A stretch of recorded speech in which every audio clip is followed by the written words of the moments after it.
Nakon 5 meseci od nestanka Danke Ilić pojavljuju se informacije odnosno pismo u kome se tvrdi da je ona prodata u inostranstvo. Najpre je Rade Dragijević podeli u javnost da je imao priliku da vidi pismo u kome piše kako je Danka Ilić dobro i da živi sa drugom porodicom negde u inostranstvu.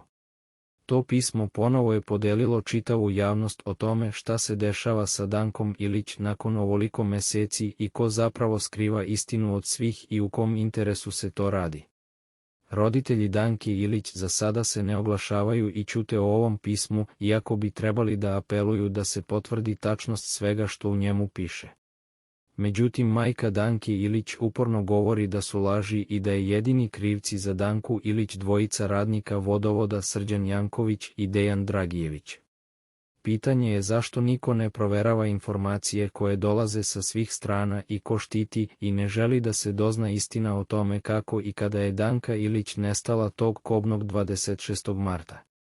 Ovim pismom slučaj Danke Ilić ponovo diže prašinu na ljude koje vode istragu i celu priču dodatno pravi misterioznom. A šta vi mislite o tome i da li je istina da neko namerno šteti celom slučaju? Ostavite svoj komentar i prijavite se na kanal.